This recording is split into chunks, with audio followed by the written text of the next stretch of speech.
Welcome everybody to a new episode of the Muktasi Street podcast. Today again, it's just the three of us. And before we begin our conversation today, I'd like to ask you if you could please to subscribe to our podcast on whatever platform you're following it on. If you're on YouTube, like and subscribe. On Apple Podcast or whatever other podcast, subscribe and follow. Give us a 5-star rating. Again, that's not for our vanity, but because it supports and enhances the visibility on the show. Using the various metrics and algorithms that these platforms use. And finally, if you could support the show on Patreon, that would help us. And next week, we're planning a Patreon-only live conversation with questions from our Patreon supporters. So if you're interested in participating in that, please join our Patreon audience. And with that, with no further ado, we're going to switch now to a conversation about just a few items in the news that have been happening, in current events that have been happening that we'd like to touch on, beginning with a march that took place in occupied Jerusalem yesterday, where several hundred or perhaps several thousand, it's not exactly clear how many, Jewish Israelis rampaged through the streets of the Muslim part of the city, chanting "Death to the Arabs," and it's a sort of annual spectacle. It's nothing particularly new, except in this context, of course, when Arabs are being exterminated on a large scale, it suddenly takes on new meaning. In other words, it's no longer merely a symbolic march; it actually has material significance in the context of the ongoing genocide in Gaza. It in and of itself, yeah, as I said, it's nothing new, but of course, what's so striking is that coverage of the march is ample if you look at Israeli media, or obviously Arabic media too. But if you look, as we will, for example, if you just look at some of the present headlines in, for instance, the New York Times, I think it's just worth looking at how the New York Times does or doesn't cover this story of this march chanting "Death to the Arabs" in the middle of an occupied Arab city. Look at the most recent headlines in the New York Times. So scrolling backwards from today, these are this is an up-to-date list as of right now. It's live. We're recording on the 27th of May. Israeli forces said they killed a terrorist. He was 14 years old. Trump's comments on Gaza, quiet funeral, Israeli airstrike, Qatari push, new Gaza aid plan, blah, blah, blah. We could talk about the ins and outs of each of those articles, but the point is, if you're a reader of the New York Times, you would not know that a major march just took place in occupied Jerusalem with these people chanting "Death to the Arabs." If you had been reading the New York Times last year, you would have heard plenty of coverage, or you would have seen plenty of coverage of college campuses where student protesters in the US were calling for freedom for Palestine from the river to the sea and so forth. And you would have been told by various expert opinions in the New York Times that that's code language for a genocidal attack on Jewish people and so on and so forth, which is, of course, not at all what it was. So, guys, we come to this, hardly, again, a new point, but this lopsided coverage in the American media, in the American mainstream media, of what's going on. First of all, what do you make of the march? And secondly, what does it say to you that we don't see evidence of this march in at least what we are told is the nation's newspaper of record, the New York Times? What do you guys? Well, what's remarkable to me is the fact of how abhorrent, how explicit, how racist, how absolutely undisguised this form of Israeli racism is, chanting "death to the Arabs" in 2025, and among many other things. Your villages will burn, I think they said all sorts of horrific things. I mean, actually horrific things, and sort of blood-curdling kind of rhetoric that is so shocking in the 21st century, that what's so striking about it is how anachronistic it is. This is something that one might have heard in the early 20th century, in the 19th century, but the fact that it's being explicitly said in the 21st century, so even right-wing fascist movements in Europe and in the United States, horrific as they are, they don't actually, when they protest and they march, they don't actually usually march in the same. They don't actually, as far as I'm aware, Karim or Sadi, correct me if I'm wrong, but they typically use code. I mean, not to say that code is better, but they don't actually say this is so shocking because it is so They don't anachronistic. say And yet, exterminate the brutes. That's what they don't yeah, they say. don't say exterminate the brutes, and this is what these Israelis are saying. It's loathsome, but what's interesting is how the explicitness and the anachronism that's so evident to anyone who is aware of this and who follows what's going on with any kind of integrity in the Middle East, then the denial and the kind of the delusional sort of nature and the propagandistic script of what Israel is in the West. That's what I find astonishing. Kenny, what do you think? Yeah, I mean, I want to emphasize as well the continuity. I think it's important to put in context, of course, that this stuff is what they've been saying for decades and decades. And in the Not context, I quite said, like I think this. Kenny, not like well this? in practice they've been doing it. Yeah. They No, have for been sure. killing Yeah. Arabs and Palestinians for Yeah. literally from day one, and in continuously for many decades now.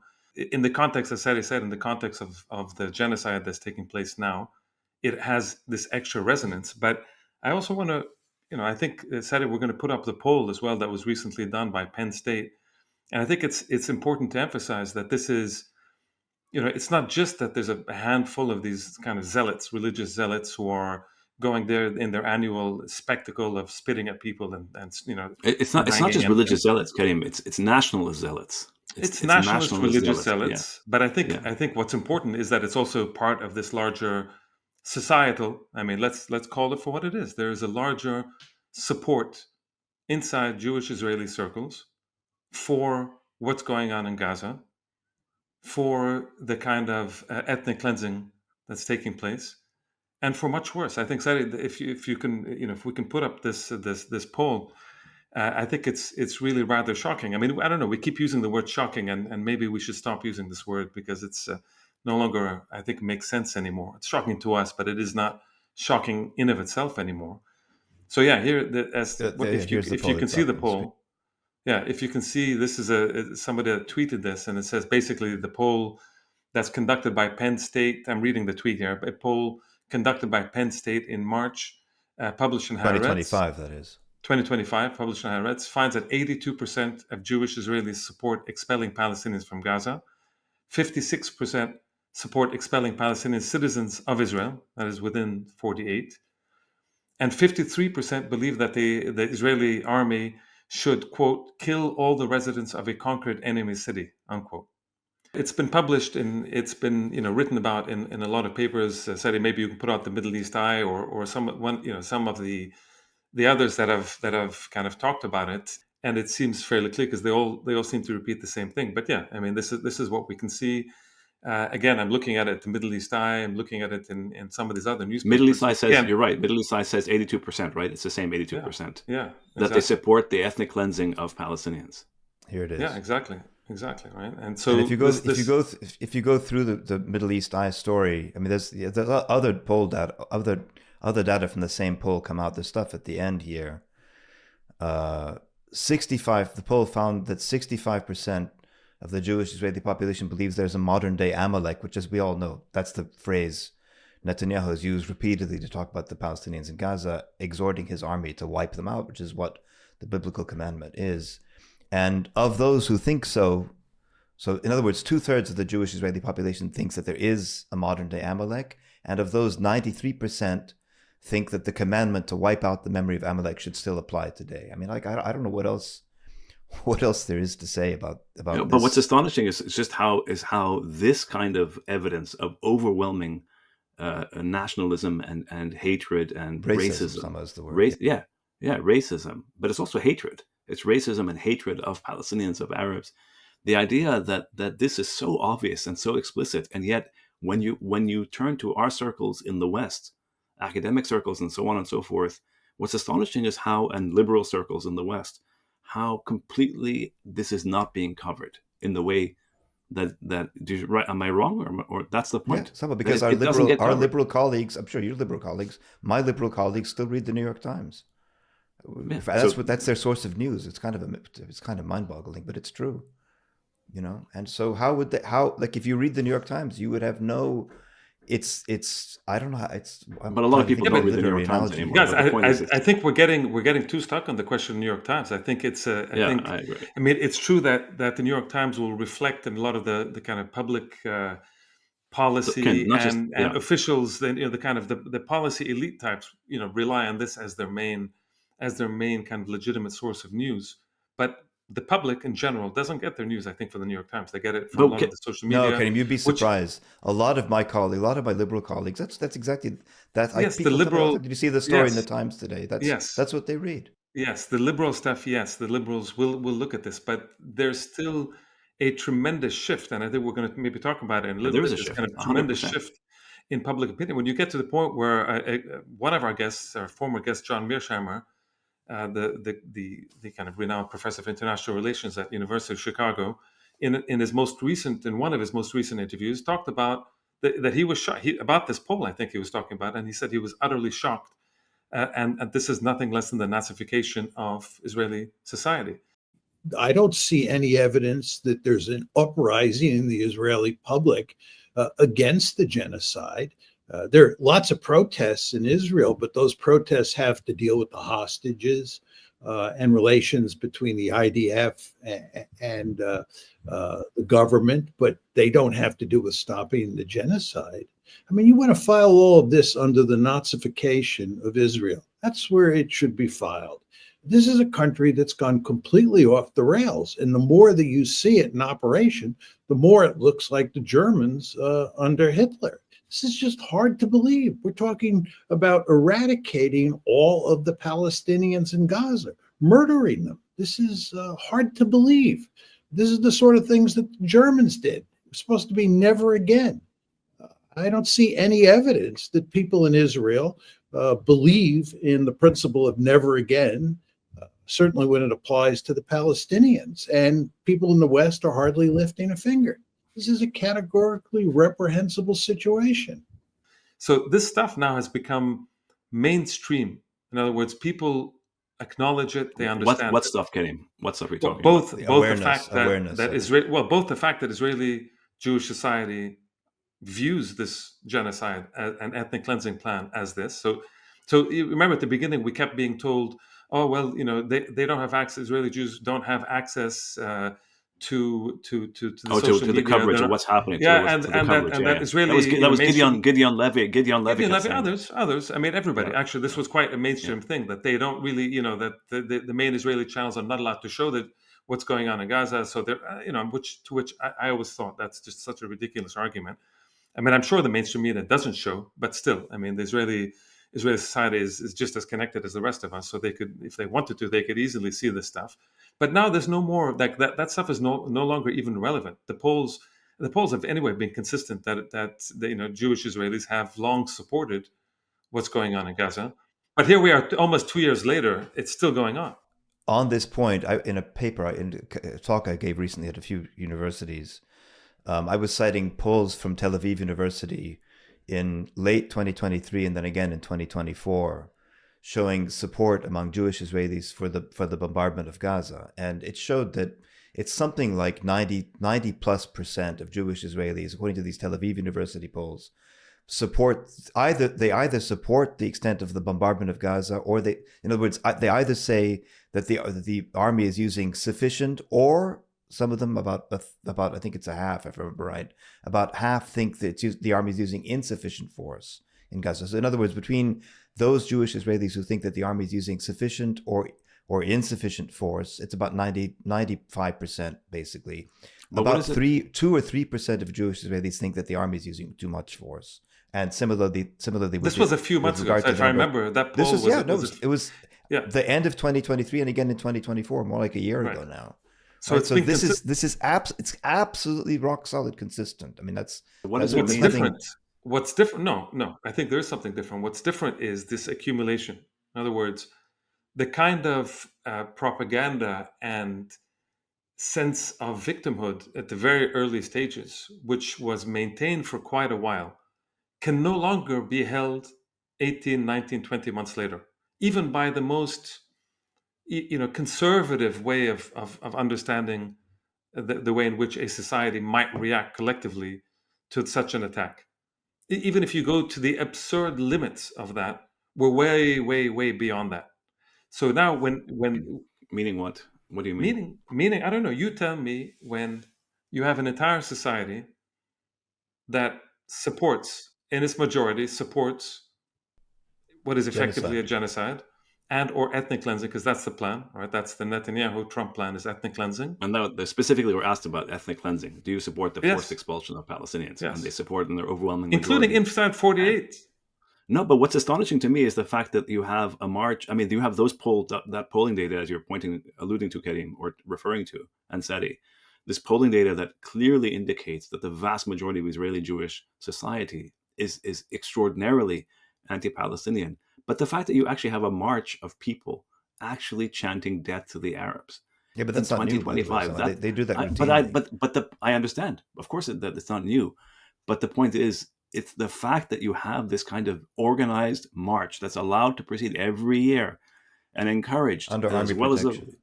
on the army protection, as well as the pogroms happening in the West Bank, as well as the genocide going on in Gaza, as well as the extraordinary nature of what Israel is and what Zionism is to Palestinians on the ground and how it manifests, as opposed to the imagery that liberal Zionists still want to uphold in the West about what Israel is and what Zionism is. This is what I find astonishing. The paradox It's or the finished now. contradiction.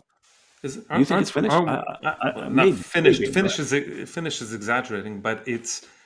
I think that has been very seriously punctured. I NYU, think Harvard, all this Columbia. It's not finished. It's, in fact, maybe it's in its last, or maybe we keep saying, and people keep saying it's in its last iteration. the But it's not image, in finished other in the words, the sense. image is finished. So you're talking about the No, they're pushback. making it. They're trying to make it a protected identity. They're trying to make Zionism a protected identity here. Yes, but Say they're that. trying. In other words, it's the pushback. It's a recognition that the real narrative Maybe, they say. that held without needing enforcement was there. Now you're in a stage where it needs hard power to be enforced. And that's not They're sustainable. breaking free speech. They're Yeah. breaking the universities. They've broken international law. They've broken all manner of humanitarian, aid and conditions and just norms. Just the very basic. Forget even international law. The very basic of humanitarian norms have been taken out. The very basics of journalism and how you deal with journalists have been taken out. The way of dealing with babies as the most sacred of the things that you don't touch is like the targets. Yeah, but because, by the way, Karim, all of among that. other things, you guys have seen this, I know, but among other things, we've all seen the videos of the Israeli parliament speaker saying, or the Israeli head of parliament, or whatever he was, saying that the children should be killed because they're going to be producing children in a few years that are going to be, or they're going to become fighters. The Israeli teenager who's making the rounds on Twitter also saying we have to exterminate their offspring because the offspring will produce more offspring, and they need to. It's fully. This reminds me, Sari, of Eitan and Begin in the 70s. In the 70s, wasn't it the 70s? Two-legged cockroaches and all that language they used to describe Palestinians. Do you remember that? All of which was hidden from American consumers. So this is the big difference. This is the big difference. The big difference is, even though the New York Times is doing its best to filter out all this stuff, as the Washington Post earlier, and the Washington Post and the mainstream media and Washington Post is no longer serious though anymore. It's not a serious paper. I don't think the New York Times is particularly serious. No, it is, but the Washington Post is not anymore, really. I don't regard it as serious. It's not a serious. That's not a serious source of news. All right. Anyway, but let's stick to the point. But the point is, the point is that more and more people see through this stuff, or don't read these sources of news. They get their news from elsewhere. I mean, maybe not. I mean, also, as we all know, social media we go back to those polls that we talked about last time. Some of the polls we showed last time, an overwhelming majority of first of all, Europeans, and then across the pond, Americans have turned. Their attitudes have completely transformed as a result of what the Israelis are doing in Gaza. Right? Sari, can you put up the other thing that because we might as well segue into that, which is this question. I might even add, the horrible Bono of U2 group. Bono has always been quite supportive of Israel, and even he has had to come out and make a statement about how I think it's more personalized into Netanyahu has to kind of release this thing and move on from these terrible acts, and this has been in concert with a whole movement over the past week or two, which the Europeans, leaders and media are one after the other coming out and condemning what's going on. For the first time, it's clearly concerted. It's Why? clear they got together. Karim, why? Why is that the case? Why is it now, after 2 years of genocide, they're finally saying what they're saying? Can you explain? No, I can't explain, but I mean, I think there's several different strands that I think kind of come together. I think they have realized that in the middle of this new famine, or it's not a new famine, but the kind of I mean, the reimposition of this The escalation of famine. The escalation of famine. it's a reimposition of this famine over the past month or so has really broken something. It's broken. I think even the most hardened people, even the most pro-Zionist people. Why would it break? I think that's only one strand. I'm not saying that's the only strand. I think that's. I mean, one we witnessed strand. the annihilation of every university, of hospitals, of people, of tens of thousands of people in Gaza over 2 years. Why now is it that the famine, the accelerated famine? Why the famine? Why? I think it's why pictures of starving pictures babies. Of starving babies is beyond the. It's but just we're beyond. Saying, as opposed to mutilated children. And the Ashlat that Nadira talked about on this very podcast. Mutilated children, because in the Israelis' fervent imagination, you could say it's bombs that they were targeting, or human collateral shields and all damage, this other kind of stuff. Collateral damage. It was a mistake. It's not deliberate. Surely they wouldn't actually kill children. There are lots of ways. I mean, I think they're nonsense explanations, but there are ways to wave that away. But when you see starving babies, or the UN, remember the UN report last week saying dying of malnutrition, 15,000 children are going to 15,000. 15,000. It was 14 or 15. 15,000 children, babies are going to they're at imminent risk of starvation and so forth. That's like, at that point it's like, what do we can't. I mean, there is no way to defend. They can't invoke the mantra. They can't invoke the mantra of terror, fighting terrorism and Hamas. Yeah, exactly. No, on that no. Right. But I think there's a second. So that I think why that's not? Can I ask you guys? Can I ask you why not? No, I'm just curious as to why not. Like what I'm trying to understand is, what do you think it is that it is about the starving children of Palestine that moves a European sort of political consciousness that has been completely complicit in the annihilation and genocide? So explain that. It's not about moving them. It's about so what is it? I think it moves some of them, and I think there's optics and legalities. There are going to be a lot of court cases that are going to come eventually, and when something is so stark as this, it's very difficult for you to say to say no, we didn't know there was genocide, and so that you were aiding and abetting a genocide, a famine, a forced starvation. I think this, there's legal implications, there's moral implications. As Sari said, the idea of starving babies is different to bombings. But not for me, but it is. But what about the South African case of the ICJ? The ICJK that's been going on for months and months and months. There you can get into this is legalities and what is a genocide, what's not a genocide. You're victimizing Israel as usual. You're targeting. Why aren't you doing that for country X and country Y? Why only as usual targeting Israel? It's racism. It's anti-Semitism. You can spin 100 stories about that. You cannot spin stories about verified. It's not just UN, but Western journalists are verifying the idea of this famine and babies dying, and the pictures are coming out. But I'm not saying this is the only thing. So there's the optics of that, the legalities of that. But then there's also, I think they understand that when Netanyahu comes out and says that his plan is to implement the Trump plan, or his interpretation. I don't think Trump has a plan, but his interpretation of Trump plan, which is the ethnic cleansing of Palestinians from Gaza. So I think they don't want to be part of that. The Europeans, at least. I don't think they want, and liberal society and whole. They don't. So does it, fair enough, Karim, does it matter that the Europeans are saying what they're saying? Because it's amazing. It's very interesting. It's true. The shift has been so sudden the last 2 weeks. Did you see this letter, by the way? 800 lawyers and judges call for UK sanctions because they're saying, and these are heavy-hitting lawyers and former Supreme Court judges in the UK and so forth, basically saying, you're all facing legal jeopardy if you don't do something about it. If you don't impose sanctions, basically, you yourselves will face legal jeopardy. Basically, yeah, that's what I was saying. That's also part of it. Yeah. Yeah, that's what I was mentioning. You have the moral stuff, you have the legal implications, you have the optics. It's also a matter of optics, but it's also I think it is also they understand what's coming next if this continues. which is this Netanyahu plan, which is to ethnically cleanse in its entirety. And the ethnic cleansing requires the starvation.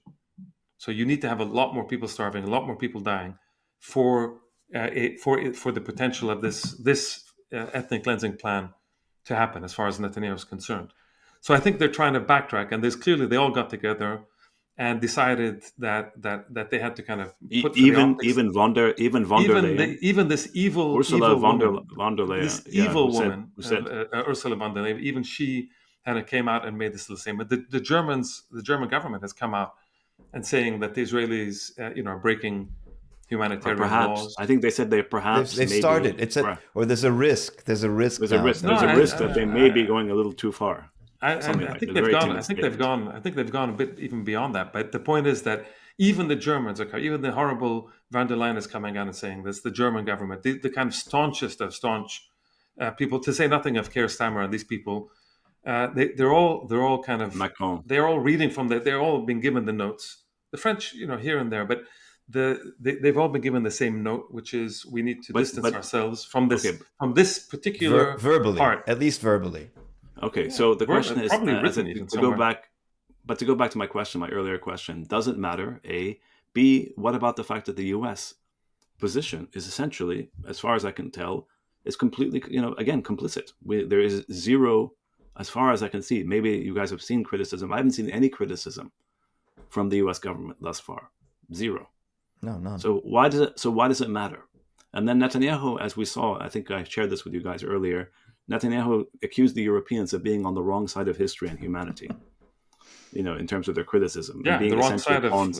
the wrong side of him, which is the right side for everyone else. But yeah. No, but so how do you? So I guess why does it matter, Karim? And then second of all, what about the U.S. being the fact that in the end this is an Israeli-U.S. plan, correct? I don't think it's a U.S. plan, Osama. You don't think it's a U.S. plan? Doesn't Trump is the one who came up with this whole fantasy? He doesn't have. Trump is not somebody who makes plans. He says things. Trump The Trump Israelis says don't on the act- spur of a moment. Who knows? Trump has contradicted himself several times. He's laid out several different things. Netanyahu has jumped onto the interpretation of the plan, which is one of his iterations, which was, I want to resettle. Trump saying he wants to resettle, or he wants to push for the resettling of people in Gaza so that they can have good lives, so they can enjoy their lives. So he spun it in that positive way. Netanyahu is jumping on that particular interpretation or iteration of the so-called Trump plan, which was never fleshed out. It was just something he said. And What about all the talk as I- about sending them all the Palestinians to Libya and all the other fantasies they've Yeah, had? but so they keep on coming up with different These iterations of different these things. aren't plans. These are like fantasies Fantasies. or whatever. They're not concrete. No, I'm sure they'd be happy to do it if somehow it came to pass. But the point is, forget about Trump. It's Netanyahu pushing a particular interpretation of this in order to stay within the confines of Trump. In other words, so as not to be openly defying Trump. He's saying, "Oh, Trump said this on this day, on this thing. I'm interpreting him to say this, and so therefore, I'm simply doing what Trump is saying. I'm not going against Trump." Because I think he does fear Trump to an extent, and they fear each other. Yeah, in but different Karim, but ways. Osama's raising the point that we're now beginning to see finally, after 18 months of hell, we're finally beginning to see European leaders, including von der Leyen and the German guy, what's his name, and a little bit the British and a little bit on the margins of the French. The Spanish have been better, but so we're beginning to see voices of concern. They're not actually doing anything, but at least they're mouthing concern. But it's true that in the U.S., it's still at an official level. Okay, It's still an official lockstep in support, right? Exactly. The And then also European- my question is, Someone- how is this sorry, different? sorry, How is this different sorry. from? Sama, please just let me. It's okay. Let me just say this: the European part of this is their way of dealing with it, which the Spanish have recently. The Spanish have been quite good at that level. That's to be fair. The Norwegians, there've been 2 or 3 states that have been, relatively Ireland. much better. Ireland, of course. So you have, and the way they're trying to deal with this is to return to where they have some kind of value added, and that's the 2-state solution part. So that's their response. The recognition of the state of Palestine is the direction they're going. And I think this is to build up momentum to go into this recognition of whatever a Palestinian state is and to kind of revive I know, Sadi, you're going to say, well, it doesn't exist, but we're talking about a political rhetoric that signals. Well, it's a discourse, it's rhetoric that signals an opposition to the Netanyahu plan. Whether or not the two-state solution is possible is immaterial to what they're saying. So my What's question, material is their way, in their non-controversial way, to say we're against what Netanyahu is doing at the beginning to fine, signal it. fine, Kenny, that makes sense. So my question again is, how is this different than when Biden and Harris, who were overseeing this genocide and enabling it and sending weapons, all that stuff, would every now and then occasionally say, but we should be concerned for Palestinian civilians. There's been too much suffering among the Palestinians, yet doing nothing to actually stop the genocide. How is this different? Explain this to Well, me. in this case, the language itself is stronger than that. I think that's in part other of words, what it is. the language, the European language, you mean, is stronger? Yeah, the rhetoric at least is like, no, they're crossing lines, and no, this is too much. Or even von der Leyen used the word abominable, which is something coming from her. Abhorrent is what you said. Abhorrent. I mean, that's Yeah. for her. That's very, very strong language. So, I think there's a ratcheting up of the rhetoric, but we all want to emphasize materially nothing. Like, for example, the British have said we should do this and we should do that. And they're still sending, F-35 overflight parts for aircraft, and also providing reconnaissance. They send aircraft from Cyprus, from their bases in Cyprus, to overfly Gaza and provide free intelligence, to whatever that means, to the Israelis. So it's like they're talking one thing and doing something else.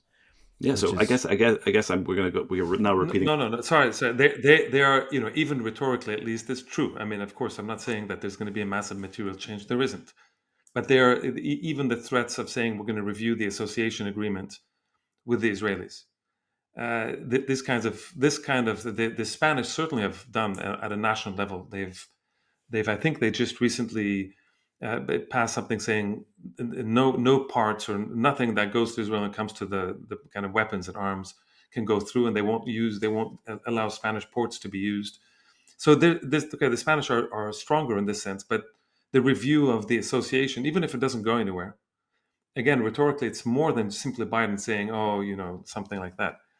Materially, will anything change? I don't know. If this goes on for another month or 2 or 3, it might begin to, yes. But Europeans don't have that much say in the matter. They just quote allowed this paltry amount of aid to enter into Gaza. A paltry, like, what is it, 10 trucks, 15 trucks, whatever it is that they send in, just a tiny drip to say, okay, we're not starving the population. We're bringing you to the edge of starvation, but we're not starving. I think part of what all this signals is that European leaders and, at least American Democratic politicians are increasingly aware that their voters are going one direction and they're trying to go in a different direction. I think that's when you look at the recent polls. We talked about this in our episode last week. That from Gallup and other organizations, the YouGov one about European attitudes towards Israel and Palestinians. They're pretty consistently showing at a popular level the Israelis have lost. I mean, they've lost support overwhelmingly. In the U.S., remember, it's 3 times as many Democratic voters. No, I'm just talking about the U.S. I still don't understand, how do we square this discourse? You're talking about a reaction to the genocide itself. No, I'm saying at the same time, European leaders don't care about genocide. They care about their own fortunes politically, right? So they're increasingly aware. They're increasingly aware that their publics are going in a different direction from where they're going. But hang on, but the same European publics are also going increasingly anti-immigrant and right-wing. And in the U.S., we have an election of Trump. Some aren't. It's split. But the point is, it's split. It's split. Oh, exactly. it's split. So my point is, yeah, fair enough. It's split. So why are we putting our faith? I mean, I guess it's important to note that. No. Sorry. So you're taking. I'm sorry, but you're now taking this corner of what I think is the kind of more conservative corner by saying nothing's happened, nothing's changed. What's the point? Well, okay, but that's true. No. I'm not saying nothing's. I'm not saying nothing. And I just want to be clear that I am not saying that this rhetorical shift in Europe means that everything's going to be great and the Europeans are going to. No, we're talking about certain rhetorical shifts. You can then say rhetorical shifts don't matter, or they matter. But let's not go. No, you're not talking about rhetorical shift. You're talking about rhetorical shift at the level of governments. We're talking talking about a popular shift. That's what Sadi's referring to, correct? The polling data is about a popular shift, a major swing taking place. Yes. And my point is, I'm trying to reconcile that major swing. I'm trying to think about that major swing taking place in terms of Israel's image in the West as opposed to what we're also noticing in many European countries, which is a vast surge of the right wing everywhere. So I'm trying to figure out that paradox, because it's not that the right wing doesn't support Israel. In the last major elections in France, the left won. I mean, you just can't ignore that. The left won. It's just Macron with his political shenanigans kept them out of power, but the left won overwhelmingly. I don't think it's true to say that Western societies have suddenly overnight turned fascist. It's not. There's a struggle going on in Western societies. No, I agree. These things reflect that struggle partly. But if you look at the numbers, it's in terms of Palestine, the question of Palestine, it's pretty overwhelming. I showed those data last time. Even in Germany, by the way, even in Germany, it's except that in a country like Germany, the responsiveness of a so-called democratic government is zero when it comes to like dealing with the public. But in some of the other European countries, there has to be some form of responsiveness in a way that in America there's not a responsiveness. I don't think American politics works not yet at that level of responsiveness. They deal with corporations and lobbies and stuff like that. In some of these European societies, there is some basic responsiveness, at least at the rhetorical level. At least you have to show that you're doing something. Yeah, but Karim, even in the US, we can move on from this conversation because we should. But just to make this point, even in the US, at some point, the Democratic Party is going to have to choose. We've said this before, between their voters who are going one way and their donors who are going in a different way, or want to hold the line, basically. I think that's coming. And the reason why they lost.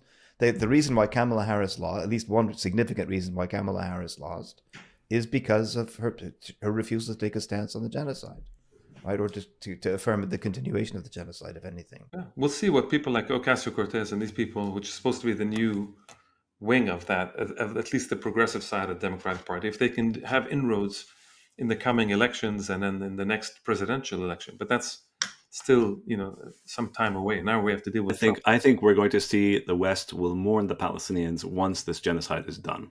I think that's what's happening. I mean, the genocide is not going to be. It's not going to run it. It's not. The Israelis will not succeed. No, okay. I hope you're right. I hope to God you're right. Sadi, I hope to God you're right. But maybe you guys are right. Maybe you guys are the more, realistic, as we keep describing on the show. You're the realists. You're reading the polling data. That's not a realist. That's not a realist position. That's not a realist position, but whatever it is, like I don't want to call it optimistic. I'm trying to say you're reading the polling data and you're seeing something. You're seeing major shifts taking place. Some of the Israelis can drop bombs from the air and they can starve people, but to take over Gaza involves sending an army in on the ground. Their army is shattered and broken. They're calling up reservists who can't go. Can you put up that map? That map that I said, just that's the Israeli. But can you explain the map, because I don't understand that map. Can you explain what it is? Once he puts it up. Okay, what is that? What is that indicating? That's indicating how they want to herd people into. This is a map in Hebrew for those who are listening to this, but of Gaza, of the Gaza Strip. They want to. This is how they want to divide up people in. So what's the red and what's the effectively concentration camps? The red. What's the red and what's the blue? So-called security corridors and security zones or whatever. Exactly. What's the red and the blue? Cut off. The blue is where they're going to shepherd the population to these three blue blocks. Basically, that's their idea. But you see, but the point is, the point is again, militarily speaking, to do that requires having an occupation army on the ground. In all the red places, you need soldiers on the ground. Soldiers on the ground mean Israeli casualties for an army that has already suffered literally tens of thousands. Also, from their own numbers. It's a cowardly army. I mean, I'm sorry, but there's that, but it's an army that's shattered and broken, can't keep this up any longer. So these things are all, it's all castles in the air, basically. They can still, and they're good at one thing, which is killing civilians from the air. That nobody matches their ability at that. But Sadi, if what you're saying is true, then why, and Katie, maybe you can talk about this as well, why did Hamas, according to, if it's was it Dropsite News, was it Jeremy Scahill who just dropped, Jeremy who talked, another who's been on the show here as well, but when Jeremy talks about the idea of Hamas essentially accepting the U.S. vision for Gaza, what does that mean? He didn't say they accepted the U.S. vision. What did he say? Maybe you can put it up. I think you should put it on the tweet. What did he say? He said they accepted the U.S. conditions. They agreed to a ceasefire. They allegedly they agreed to a ceasefire. But again, Hamas, he says, not a ceasefire, not so just to be U.S. clear, conditions. He said. sorry, Yeah, so what did he just to say? be clear. No. According to Jeremy, he had I Yeah. think he had an exclusive where he said that Hamas had accepted, or Hamas told him that they had accepted the American conditions. Which are what?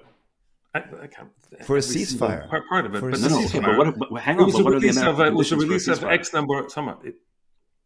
Who knows, Osama? A temporary ceasefire to release the The hostages. devil's in the details. So the point is a ceasefire. The point is they agreed to the American terms for the ceasefire. Which They are what? I keep communicated asking you that. guys. We don't necessarily know, Osama, nor is that I don't know particularly all the relevant as a technical question. details. They were to release, I think, 10 live Israeli soldiers, and other matters like that. And the issue was that they had accepted whatever the Americans' terms were. The Americans, Netanyahu, of course, went and started to shout and scream and holler and scream at people. Witkoff turned around and said, "Oh, we're very disappointed. Hamas didn't accept what we wanted."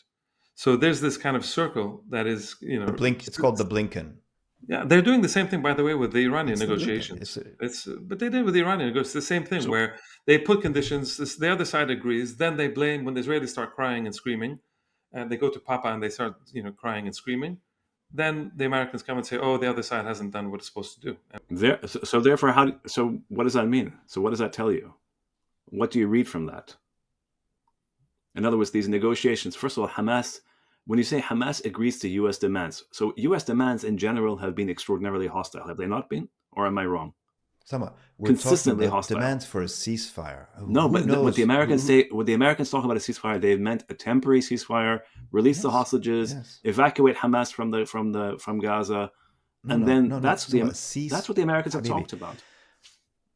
Sama, I'm just trying to be clear about what we're talking about. 60-day ceasefire. We're not talking about the grand resolution of the thing in Trump's vision of Las Vegas on the Mediterranean. We're talking about this is apparently, according to Jeremy's story, what they had agreed. But apparently, again, what they were told was one thing, and what was there really was something else. And what the Israelis wanted is a third thing. And as usual, the U.S. goes along with whatever the Israelis tell them to do. And we're back to where we were. So, Karim, what is that? We saw this 100 times during Blinken, right? Yes, but Hamas released that American hostage, didn't it? Because they thought that they're going to get somewhere with this guy, and obviously they're not, because the Israelis remain intransigent, and the Israelis remain also in charge. I mean, they're the ones who dictate American policy. Who lied? I've said that 100 times. Who lied? The Witkoff, or whoever is supposed to have promised Hamas that in return for release of this American-Israeli soldier, that they would, whatever the quid pro quo was, and that they were going to push for negotiations, and they did nothing. So I just sent. So the Jeremy Scahill, he says just the title: Inside the Gaza negotiations, Hamas and the U.S. reach a ceasefire understanding. Israel rejects it. U.S. envoy publicly blames Hamas, and then he has a whole thread, which we can. It's the thing Blinken did. How many times did Blinken do exactly that same thing? All right, there you go. And that's my point. That's why I put zero faith in what Europeans and others say about this. I'm not sure what your position is. I mean, when we're trying to have these particular discussions, my position is it's futile to say it's all doesn't make sense, because otherwise, no, it's not that. It's that we seem to be talking about different issues. On the one hand, we're talking about a major shift in popular sentiment that Sadi keeps referring to, correct? And you refer to it as well. Yes. In the West, I'm saying both of you refer to this, and the data is there. You're both right. You're correct that there's a major shift taking place here, whereas in Israel, and we began our whole pod today with this, there's a major shift the opposite direction. Not major shift. In other words, hardening. Yeah. Or a hardening. Okay, a hardening. Fair enough. Good point. A hardening of pre-existing anti-Palestinian racism and hostility. Extraordinary hostility, culminating in these explicit, obscene marches where you have these people who are chanting death to the Arabs and we're going to burn your villages and so on and so forth. All these horrible things that they say. So you have that. So there's this paradox happening. And you're saying that the European political leaders, in the face of evident famine, a deliberate famine by the state of Israel, targeting Palestinians, including, of course, children, in Gaza is, you're saying, is finally, the Europeans are finally beginning to think, wait, hang on, this is going a little bit too far. At the same time, we're seeing the Americans involved with negotiations constantly undermining the things that they claim to have agreed to. I'm just trying to figure out how all these things work together. Or are we just noting these various points? Not everything. It's not one grand thing that happens in one table. These are all different strands that take different, have different consequences at different times. Some short term, some long term. The point is that there's this kind of consistent thing where, if you want to say, okay, what is it? Well, the fact that the Americans started to negotiate with Hamas directly, not through the Israelis. That's something that began with Trump explicitly when when Netanyahu went to visit the first time. He told him, he announced right while the guy was sitting there like an idiot, saying, I'm going to talk directly with Iran, that the US is talking directly to Iran. And they started these negotiations. The next time he's like, I'm talking directly to Hamas. These are things bypassing Netanyahu. It doesn't mean that Netanyahu and all of the Zionist lobby don't have other levers that they can pull and push and try to get people involved. But it last does time, mean Karim, you that, said that is different. last time, That is different to the Biden stuff, where there was no direct discussions and negotiations. no, fair, For what okay, it's fair worth. point. I think that's important for you to point out. But you said last time that you thought this was the end of, in a sense, the end of Netanyahu. That we're reaching that stage. Do you think that this the European criticism actually confirms your point? Yeah, I think we're coming. I think there is a kind of one of two paths. Either we go with what you were saying, which is the kind of genocide wins. There will be total That's genocide. not what I'm saying. It's not what I'm saying. I'm saying that's this the is direction. You're arguing this was the direction that things are going. That there's a kind of inevitability that this is going to happen. No, wait. I didn't use the word inevitability. Hang on. I never used the word inevitability, please. As a historian, I won't use the word inevitable. I'm saying that the typical, let me be clear about this, the typical Western liberal reaction is to mourn genocides after the fact. Nonetheless, that's what they do. We're talking about what we said last time. You've also been saying consistently on this program, you've been saying that I don't see what's going to stop them from succeeding. And Karim and I are both saying there are things that are slowing them down and will eventually stop them. I think militarily they can't do what they want to do. And I think also Karim is raising longer term issues as well that they can't just wish away. It's not going to work like that. Okay, but Karim, you were saying something. Yeah, it doesn't mean that any of us know. I mean, I'm saying that you're at that fork where either you do indeed go to this thing where genocide is complete, ethnic cleansing is complete, and then they move, they accelerate the West Bank ethnic cleansing, and they follow the Israeli poll, which is to say, get rid of all the people inside 40, or at least a vast chunk of the people inside 48, destroy the Al-Aqsa Mosque. That's going to come soon enough, right? The expansionism, that can continue. So, you can either go to that kind of thing, or Netanyahu has to go. Netanyahu, the person, has to go, because one of the other things that I wanted to bring up about this European international kind of sudden kind of change of tune is that they're trying very much, they understand what's going on, and they're trying now to turn on the Netanyahu. Europeans, you mean? The Europeans and others. But also the fact that Bono, the U2 singer, kind of came out and accused Netanyahu. So we're talking about a concerted effort. And Bono is a tool. He's a reflection of these guys. Even Piers Morgan, by the way. And Piers Morgan. All these guys, they're all coming out. They're trying to deflect it and trying to set a tone and set the conversation to say this is about Netanyahu. They're setting him up because eventually they understand that if and when there is an agreement, if it comes, maybe you're right, maybe there never will be an agreement, but if there is an agreement at some point, by definition, between whom for ceasefire in Gaza, for ceasefire. No matter what ends up happening to the civilian population, in the sense of how do you live in a place like Gaza today? That's a different story. But if there is a ceasefire, by definition, Netanyahu has to be ousted. That period will finish. As I said, it's similar to the way in which the breakup of the axis of resistance with Hassan Nasrallah being assassinated, killed. It's an end of an era. This has to be the end of the Netanyahu era coming up soon, and they want to be replaced by whom, Karim? Well, this is a different thing. But the idea is that it is very convenient for the liberal world to come out and say this is about Netanyahu, and so therefore, if we get rid of Netanyahu, it's not about the Israeli state, it's not about Israeli society, It's about this guy. It's not about colonial Zionism. It's no, It's about it's nothing to do with any of, yeah. not even Israeli society, nothing. It's Bernie. It's this This has been madman. Bernie Sanders' position from the beginning, by the way. Well, This is all all of about them. Netanyahu. Yeah, it's been his one position. nasty guy. The system itself is okay, but it's this one guy rather than understanding so the they're guy as a following reflection of the system. So these guys are following this, and they're investing now in this. They understand that Netanyahu is coming to his end, and they want to be ahead of that to say, well, we've been saying this. So just to be clear, and what brought all this about is, you think, the starvation of Gaza's children. No, That's the specific. You think that's a specific moment, because it all happened. I mean, again, it was sudden. It's never one thing, but yes, I do think how the Europeans all speak in the same way is actually astonishing. I think it's a major. The Europeans, as I was, I think, telling you off air, I think the Europeans, the way they operate at that political level, the policy levels, they do get together and they come up with a shared way of kind of communicating. They go out and then they go to their capitals and everybody starts parroting the same kind of thing. They read. It's not like the Americans where everybody says random things. Here they come out and they say the same thing. So they kind of work in unison because they don't have many personalities. It's all corporate, institutional, bureaucratic stuff. They don't have any proper leaders in Europe, So you have a kind of a separate issue going on here. They're reading from this. They've obviously understood that they're we're coming to the end game here, and you either are going to continue to support Netanyahu, not Israel, and Israel's security, and Israel's this and Israel's that, but Netanyahu, the person, or you're going to begin the process of cutting the thread, so that inevitably, when he's done, you can say, well, we've always said that he's the problem, and now we can rebuild, and let's build ties, and we need to, bring back and let's bring back trust, and I don't know what, and talking about two states and all the rest of it. They need that.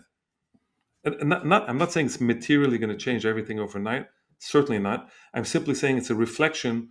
We were talking earlier about a clear reflection over the past 2 years of huge shift in the public support for Palestine, and the kind of the ensuing crackdown that has come both from the governments and in American and some European countries from the administrations of universities and stuff like that, and media.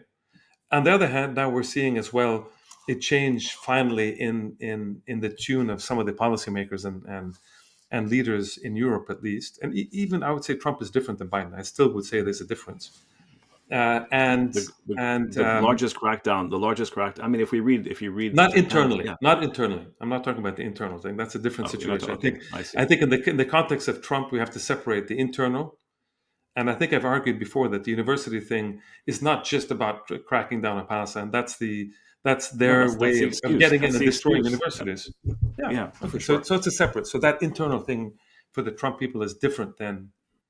I still do think that in a world where he doesn't have the constraints of the Zionist lobby, unlike Biden, I think they would want to just finish with it, do a deal with the Iranians, do a deal with the Palestinians, just put them off the table altogether, But there is a big shift in public opinion. There's a shift we see in the Europeans. I don't know if it's going to go anywhere, but we just need to recognize that there is a shift.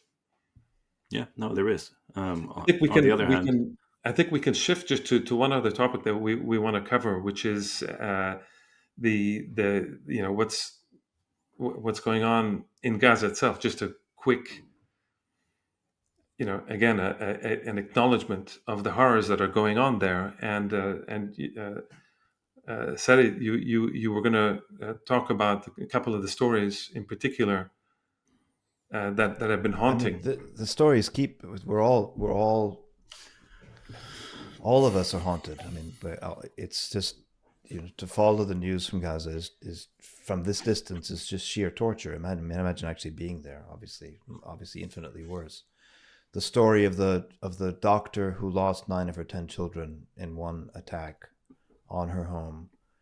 The story of the video and the story of that little girl in the burning in the with her whole family shelter turned into a shelter for refugees. Beyond the Israelis bombed the whole thing, kill dozens of people and so forth. And there's that one haunting image is going to haunt all of us to the end of our days, of that one girl in this collapsing ruined building on fire. You see the silhouette of a little girl trying to get out. just what we're seeing is, and then the baby starving, and we're seeing.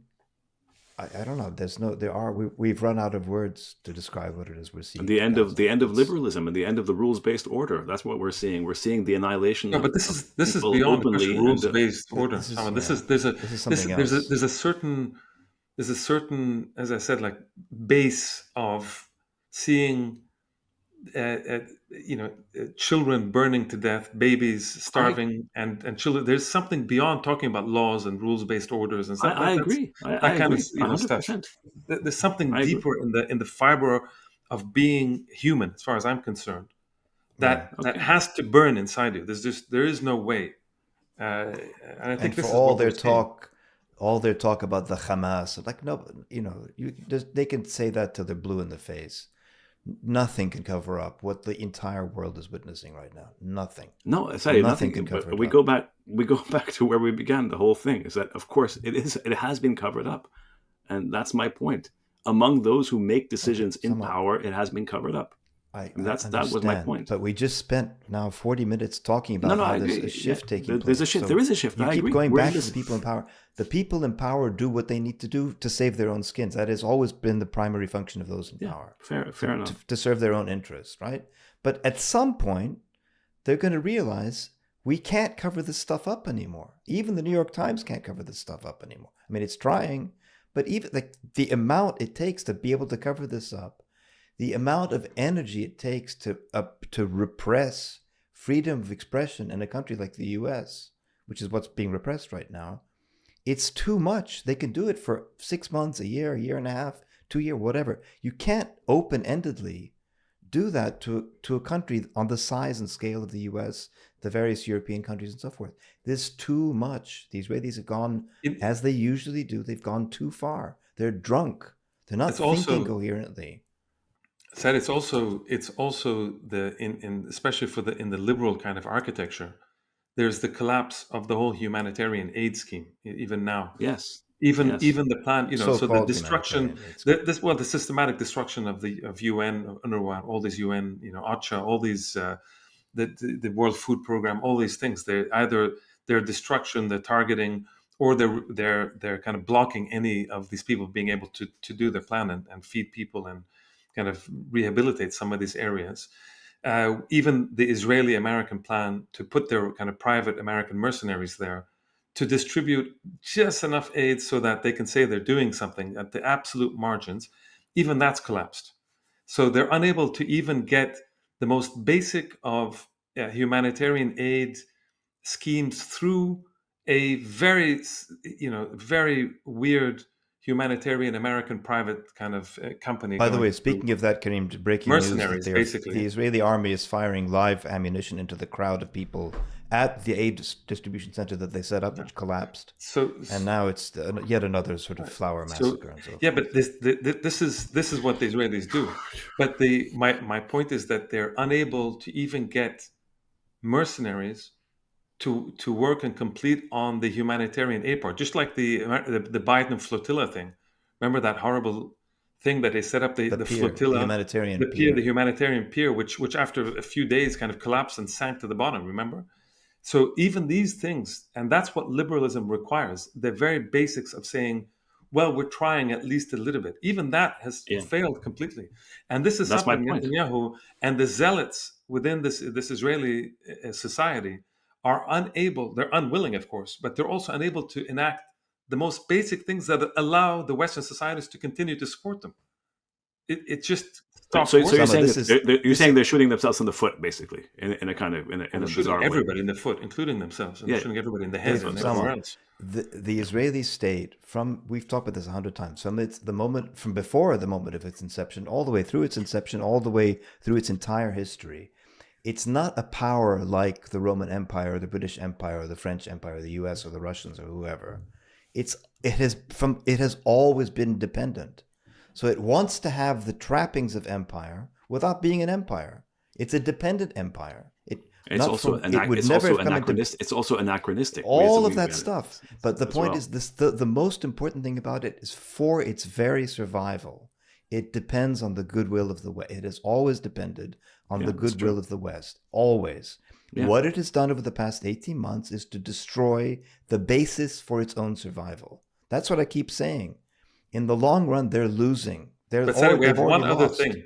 There's one other factor to that, which is they also require an evil enemy that they can imagine that they have, which is why Netanyahu needs to always keep having, and I think the Israeli society needs to continuously have a sort of evil out there. That's, if it's not the Palestinians, it's Iran. If it's not Iran, it's somebody else. They need to have that. And a ceasefire will also bring an end to that as well. So I think the Israeli society, in that sense, is also yeah, Karim, that's true. But that's internal to Israeli society. But I'm talking about they have external. always fundamentally needed external. They've needed benevolent support of the West. They've had that. Overwhelming support. They've had that benevolent for all of their and history. not benevolent. And in the past 18 months, the main thing they've, other than killing and slaughtering, destroying and burning and smashing, the main thing they've accomplished, politically speaking, is the destruction of the basis of their own existence. That's what they destroyed, their own incubator, their own oxygen generator. Just endless. But guys, oh come on, we have to wrap. But the way others see it is that they've also destroyed, as Karim put it, the axis of resistance. They've also destroyed. Why are you hell bent on bringing this? I'm just saying, for the sake, remarkable. Because for a sense of just bearing in mind that this is a situation that can unfold in one of two directions. It's not that our hopes. That. I said that. We have to acknowledge that. We have to acknowledge it. We're not just like. Okay, it's not what we want. I'll give you this. If the Israelis succeed in killing 2 million people, yes, they'll have won. Or cleansing, killing half of them and expelling the other half, they will have won. If they can reoccupy Gaza, they will have won.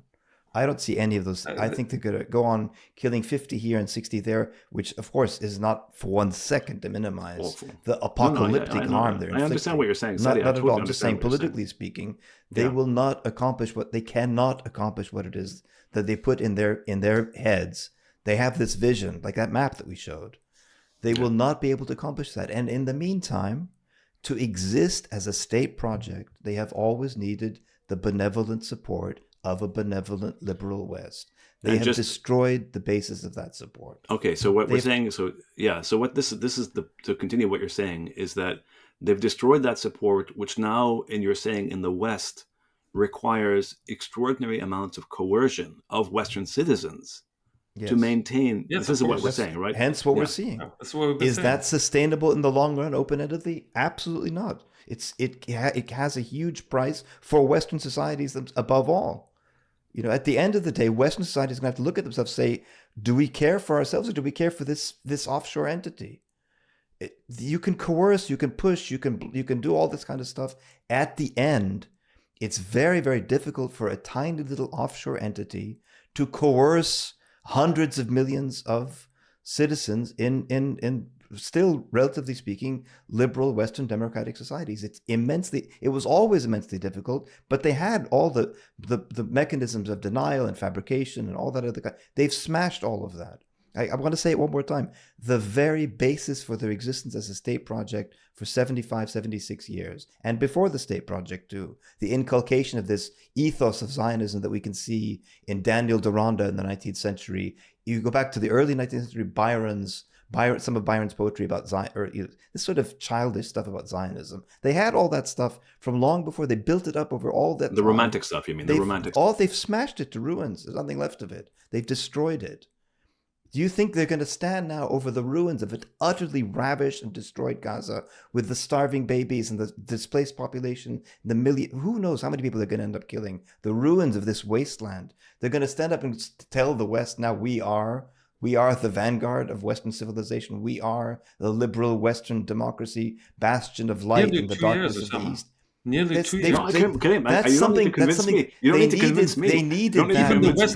Even the Western intelligence sources keep leaking that there's now more Hamas people than there was on October 7th.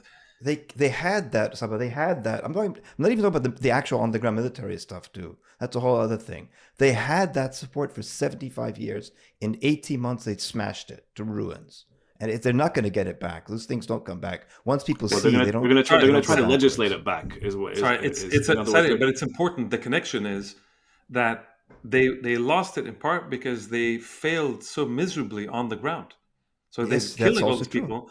But That's if true. if they had won, if they had won in 3 to 5 months, they had won a decisive, as they said they were going to a decisive military victory in South Lebanon and in Gaza. Then the West would have been relieved of having to make any. They would have concocted some humanitarian something or other, True. and that would be the end That's of it. true. It's the fact that they That's completely failed true. so badly militarily and strategically that their only thing, as Sama keeps bringing up, the only possibility for them to claim victory is entire and is genocide, is the completion of genocide and ethnic cleansing. That is now the only criterion for which they can claim victory. That's it. Nothing As else. they themselves have said, Yeah. again, all of them across the spectrum and their society as well. I don't think that's sustainable. I think they've set themselves.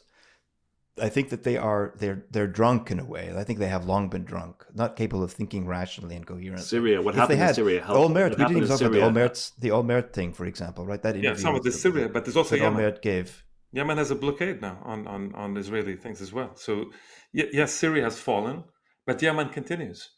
No, I get it. I can see. We haven't even talked about Lebanon. There's a lot going on. Maybe for another episode, there's a lot going on in terms of what's going on at the Palestinian camps. I just want to, if I could, I want to come back to that. We were going to talk about the Olmert. We have to wrap, but just we'll flag it. Maybe come back to it some other time. That interview with or article that he wrote. It was an Olmert. article, sorry, in Haaretz. Yeah. In Haaretz, Ehud Olmert, the former prime minister of that state, and what this is a guy who in 2006 already was saying, this whole thing of a maximalist Zionist state is over. Great Israel, he said, was over. He gave an interview saying that was 2006. He was already saying that. He's been saying it for a long time. Whatever. Yeah. He's been saying it for a long time. He was saying once we confront the Palestinians, once the Palestinians themselves shift from a struggle for a two-state solution to a one-state solution, we're done. We can't win that. It's a battle we can't win because it's a much stronger argument. So he was pushing for therefore, his argument, yes, exactly. His argument back then was, let's do a two-state thing to get these people off our hands. Let's jettison the West Bank. And that's still his position. That's what I'm saying. But the point is, they've gone beyond that now. There is, as we all know, there can be no two-state solution because they've colonized all the land. It could have been the basis for this interview. The base of this interview, and this is, we go back to what Osama was saying, doesn't matter. I think it does, that someone like Olmert is coming out and saying, as others are doing now, even within the Israeli body politic, coming out and saying what the Israeli army is doing, what Netanyahu is doing, are war crimes. The fact that it's coming out, even with the overwhelming support inside the Israeli society for this, it means that these guys have understood, as Sarah is saying, that if the two-state solution is gone, even rhetorically, it still is there, still salvageable as far as they're concerned rhetorically.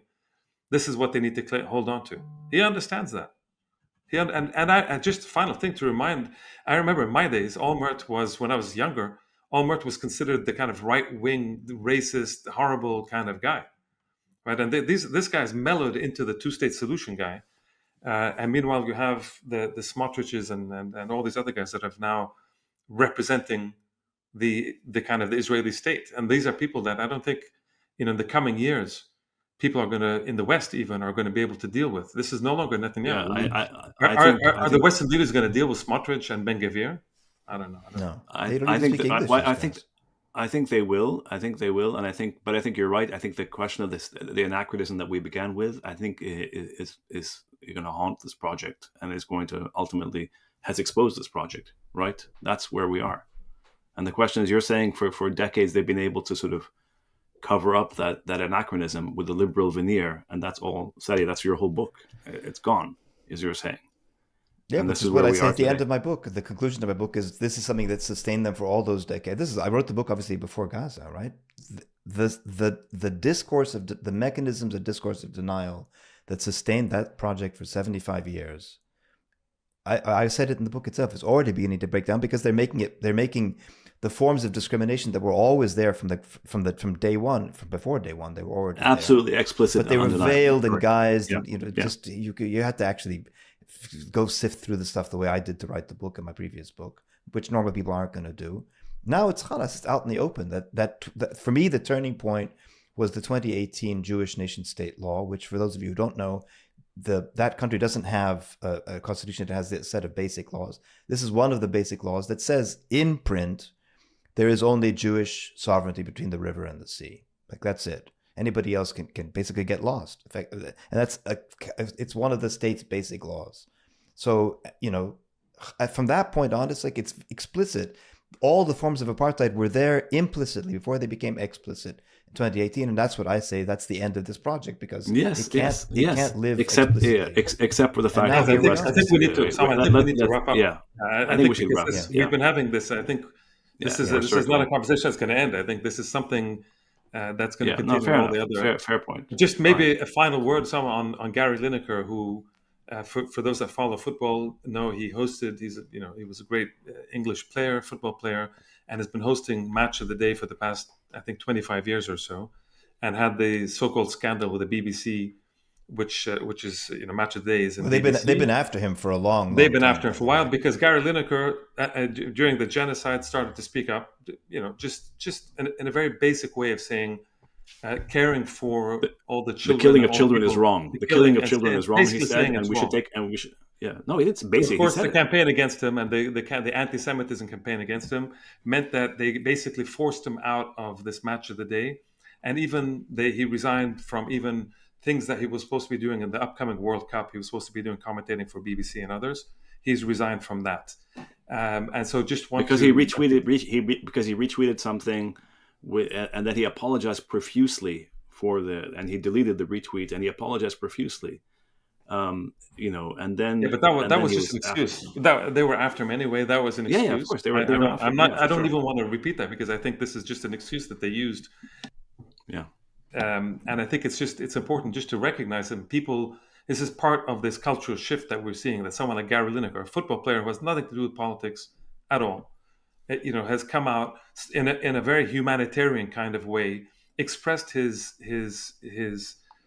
sadness for what was going on. Not sadness, and his outrage. Yeah, it started sadness. It started sadness. It became outrage with as the month kind of rolled by, and then suffered these attacks. And as he was being attacked and eventually forced out, he became more politicized.